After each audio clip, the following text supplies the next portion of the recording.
اللہ والوں کی صحبت اولاً اختیار کرے آدمی، کوشش کرے اہل اللہ اور اللہ والوں کی صحبت ہو، اپنا ہاتھ کسی کے ہاتھ میں دے دے.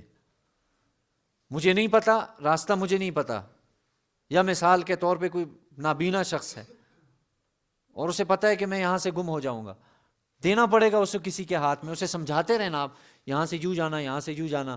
جا سکے گا؟ وہ نہیں جا سکے گا.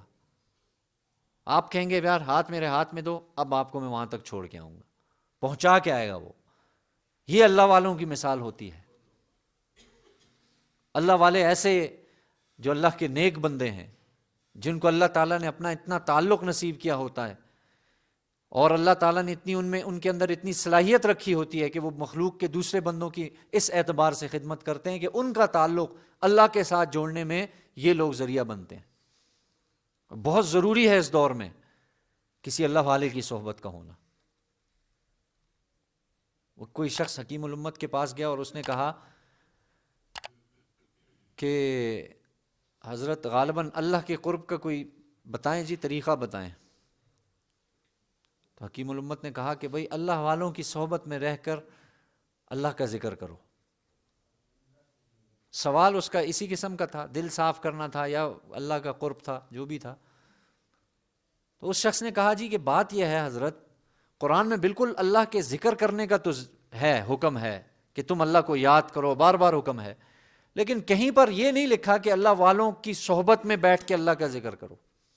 اس لیے یہ بات کیوں ضروری ہے؟ ذکر کے لیے کسی اللہ والے کا ہونا کیوں ضروری ہے؟ تو حکیم الامت سمجھ گئے کہ اس بندے کا اعتراض کیا ہے، یہ کیا کہنا چاہتا ہے. حکیم الامت تھے وہ. انہوں نے فرمایا کہ تلوار دیکھی ہے؟ کہاں دیکھی ہے. کہا کہ دیکھو جو تلوار ہے نا، اس میں کاٹنے کی صلاحیت اس وقت پیدا ہوتی ہے جب وہ کسی ہاتھ میں ہو،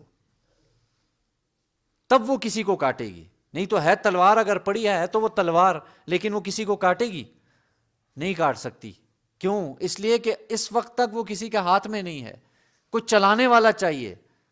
حکیم الامت نے فرمایا جب تلوار خود نہیں چل سکتی، اسی طریقے سے انسان اللہ کا ذکر تلوار ہے، لیکن وہ تب کام آئے گا جب کسی اللہ والے کے ہاتھ میں ہاتھ رکھو گے. تو جو بھی ایسے افراد مبتلا ہیں ان کی خدمت میں گزارش ہے، یا آپ جس تک یہ پیغام پہنچا سکتے ہیں ضرور پہنچائیں. صحبت بدلیں، بیٹھیں کسی کے سامنے دو زانو ہو کر، بیٹھیں وہ کسی کے سامنے اپنا ہاتھ اس کے ہاتھ میں، مربی بنائیں کسی کو. یہ ضروری چیز ہے. تو میں نے عرض کیا صحبت کا بہت اثر ہے اور بہت برکت والی چیز ہے صحبت. آپ کسی اللہ والے کی مجلس میں جائیں، آپ اپنے اندر اتنا زیادہ تبدیلی پائیں گے، حالانکہ آپ ویسے ہی گئے چلتے پھرتے چلے جائیں، اور جا کے پتہ لگے یہ اللہ والے ہیں، یہ اہل اللہ ہیں، یا عالم دین ہے، یا یہ مفتی ہے، کوئی بھی، پھر آپ ان کی مجلس میں بیٹھیں، آپ سمجھیں گے کہ میری دنیا بدل گئی ہے. بعض اللہ والوں کا ایسا اثر ہے، واقعتاً یہ تجربے کی بات عرض کر رہا ہوں، کہ آپ ان کی مجلس میں بیٹھے اور آدھا پونا گھنٹہ بیٹھے اور اٹھ کے چلے گئے، ویسے ہی آئے تھے ویسے ہی چلے گئے، اور گناہ کا داعیہ دل میں پیدا ہو رہا تھا، لیکن وہ گناہ آپ سے نہیں ہوگا. بعض کا ایسا اثر ہوتا ہے.